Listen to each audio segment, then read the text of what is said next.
Hi all, welcome to my YouTube channel Anandam. ഇന്ന് നമ്മൾ കേട്ടിട്ട് 4 സൈക്കോളജിയിലെ, അതായത് ചൈൽഡ് ഡെവലപ്മെൻറ്റ് ആൻഡ് പെഡഗോജിയിലെ തിയറീസ് ഓഫ് ഡെവലപ്മെൻറ്റ്, അതിനെക്കുറിച്ചിട്ടാണ് നമ്മൾ പറയുന്നത്. ഡെവലപ്മെൻറ്റിൻ്റെ തിയറികൾ അതിനെക്കുറിച്ചിട്ടാണ് പറയുന്നത്. ഒരുപാട് മനഃശാസ്ത്രജ്ഞന്മാരുണ്ട് അതിൽ. പിയാഷെ, വൈഗോട്സ്കി, ബ്രൂണർ, അങ്ങനെ കുറേ പേരുണ്ട്. അപ്പോൾ നമുക്ക് ആദ്യം പിയാഷയിൽ നിന്ന് തന്നെ തുടങ്ങാം. കോഗ്നിറ്റീവ് ഡെവലപ്മെൻ്റ് ആണ് ആദ്യം നമ്മൾ നോക്കാൻ പോകുന്നത്.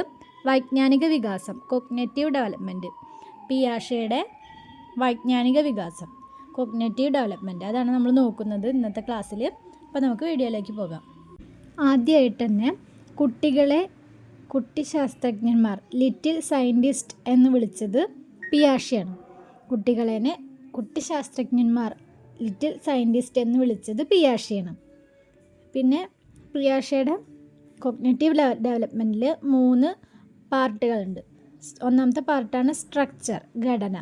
രണ്ടാമത്തെ പാർട്ട് ഫങ്ഷൻ, ധർമ്മം. മൂന്നാമത്തെ പാർട്ട് ഡെവലപ്മെൻറ്റ്, വികാസം. അതിൽ സ്ട്രക്ചറിലാണ് സ്കീമ വരുന്നത്. സ്ട്രക്ചറിൽ സ്കീമ വരും. അതുപോലെ ബയോളജിക്കലും എൻവയോൺമെൻറ്റും. ഇതാണ് സ്ട്രക്ചറിൽ വരുന്നത്, ഘടനയിൽ വരുന്നത്.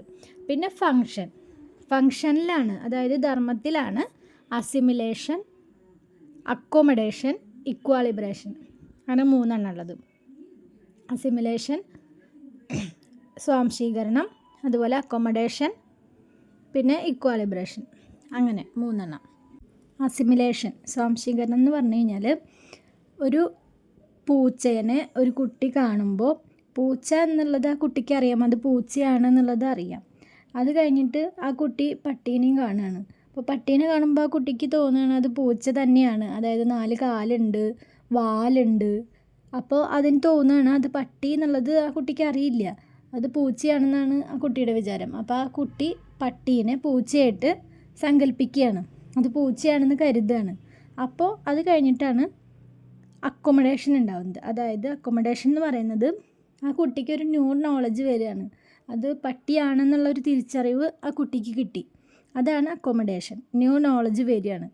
അതിനുശേഷം ഇക്വാലിബ്രേഷൻ, അപ്പോൾ കുട്ടി പൂർണ്ണ അവസ്ഥയിൽ, സന്തുലിതാവസ്ഥയിൽ തന്നെ എത്തുകയാണ്. അതാണ് ഈ അസിമിലേഷൻ, അക്കോമഡേഷൻ, ഇക്വാലിബ്രേഷൻ അതിൻ്റെ അർത്ഥം. പിന്നെ അടുത്തൊരു ഘട്ടമാണ് ഡെവലപ്മെൻറ്റ്, അതായത് വികാസം. അതിൽ വരുന്നതാണ് സെൻസറി മോട്ടോ സ്റ്റേജ്, ഇന്ദ്രിയ ചാലക ഘട്ടം. അത് വരുന്നത് ജനനം തൊട്ടിട്ട് 2 വയസ്സ് വരെയാണ്.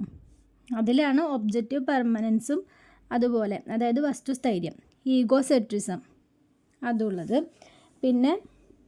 പിന്നത്തെയാണ് പ്രീ ഓപ്പറേഷണൽ സ്റ്റേജ്, പ്രാക് മനോവ്യാപാര ഘട്ടം. അത് 2 വയസ്സ് തൊട്ടിട്ട് 7 വയസ്സ് വരെയാണുള്ളത്. അതിലാണ് അനീമിസം വരുന്നത്.